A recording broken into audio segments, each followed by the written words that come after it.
हाँ, चलिए। महाकवि भवभूति विषयक प्रशस्तियाँ आप ज़रा-सा आपने कहा था, तो सुनिए ज़रा-सा।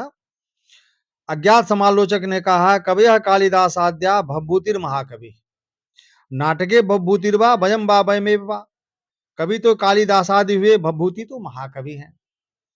और नाटक में तो भवभूति ही हैं, या फिर वयम हम लोग हैं, या फिर हम लोग ही हैं, और का। अब विक्रमार्क ने कहा, उत्तरे रामचरिते भवभूतिर्विशिष्यते। उत्तर रामचरित में भवभूति की विशेषता देखी जाती है।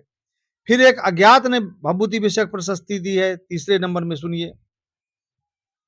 कारुण्यं भवभूति रेव तनुते। करुणा में तो भवभूति ही विस्तार पाते हैं। राजशेखर ने बाल रामायण में कहा, बभूव वाल्मीकि भव कवि पुरा तथा प्रपेदे भुवि भर्तृमेष्ठताम स्थितः पुनर्यो भव भवभूति रेखया स वर्तते संप्रति राजशेखर। राजशेखर ने कहा है कि वर्तमान में तो मैं हूं, सबसे पहले वाल्मीकि हुए इस संसार में, और उसके बाद धरती पर यदि कोई हुए तो भवभूति ने ही एक रेखा खींच दी है। क्षेमेंद्र सुब्रत तिलक में कहते हैं, भवभूतेर शिखरिणी निरर्गल तरंगिनी रुचिरा घन संदर्भे या मयूरी नृत्यति।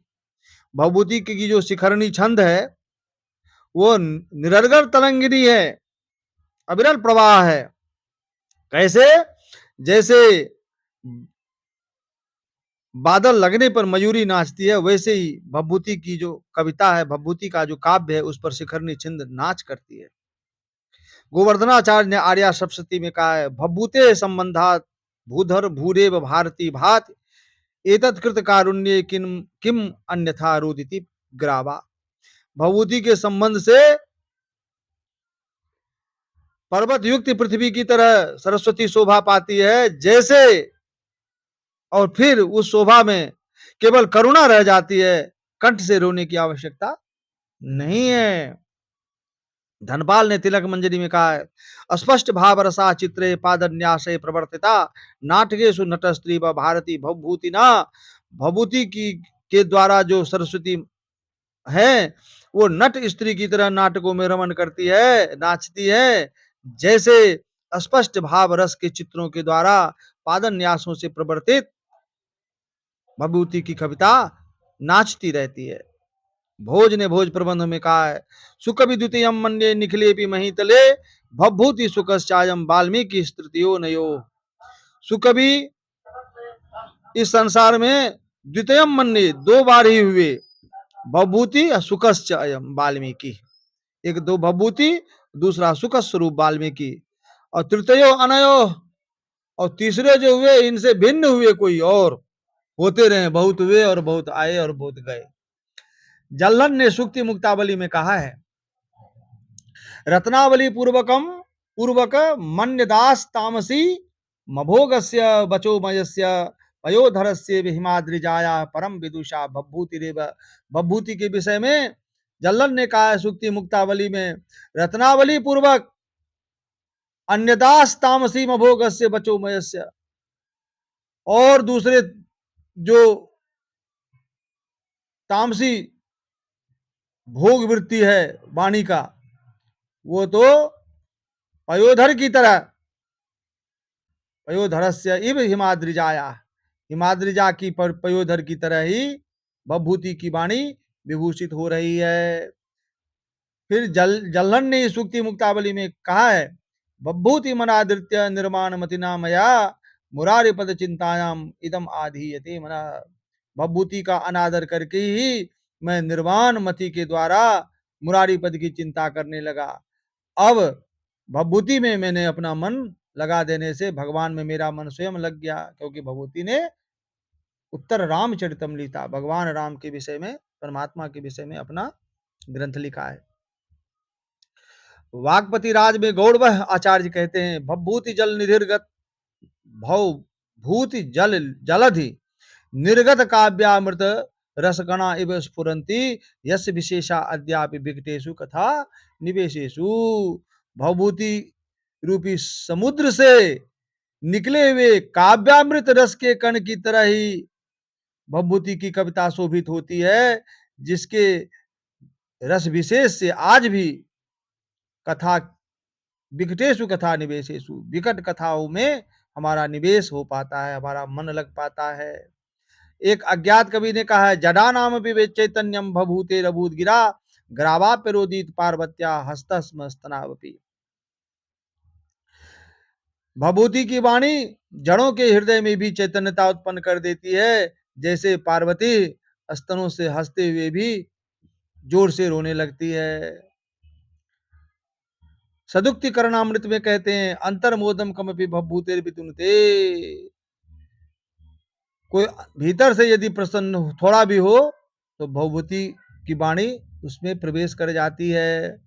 अज्ञात ने कहा है, भव्यांग यदि विभूतित्वम तात कामयसे तदा बभूति पदे चित्तम अविलंबम निवेशय।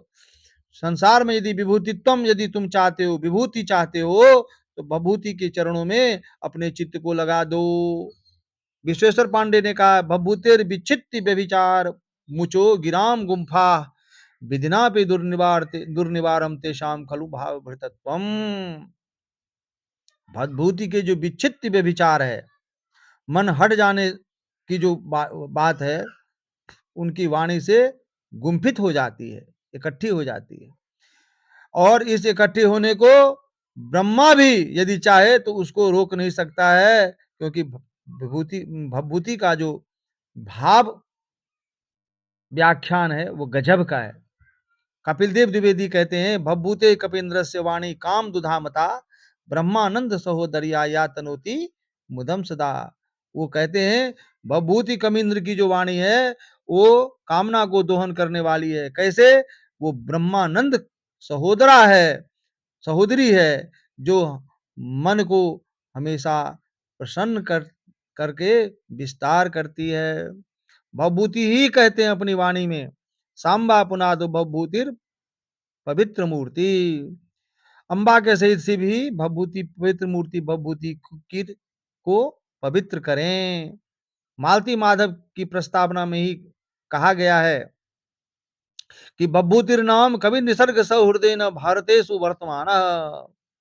भभूति नाम का कवि एक है जिन्होंने प्रकृति के कृपा से भारतवर्ष में जन्म लिया और भरत वंश में उत्पन्न लिया।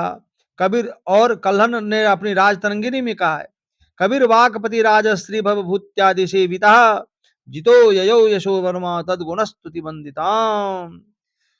कवियों में वाणीपति राजश्री भवभूत्यादि से सेवित है, जिन्होंने यशोवर्मा राजा को अपनी वाणी से जीत लिया, और यशोवर्मा राजा जिनके गुण और स्तुति की वंदना करते हैं।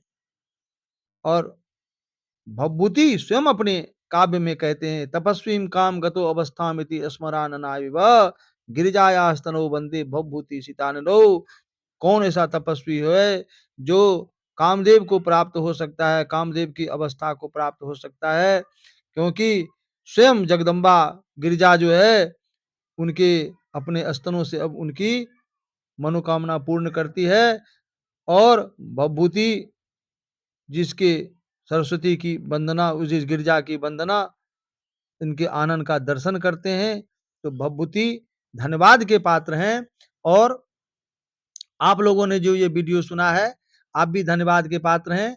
व्यासपीठ गुरुकुलम चैनल को सब्सक्राइब करें, शेयर करें, कमेंट करें। आप भी कुछ कहना चाहते हैं तो कहें। और किसी भी परीक्षा में भभूति विषयक जो यह प्रशस्ति है, इस प्रशस्तियों को आप अपने ज्ञान के लिए आप रखें और वीडियो सुने और आनंद से परीक्षा की तैयारी करें। बस एक ही उद्देश्य है, परीक्षा की तैयारी करो, पद पाओ।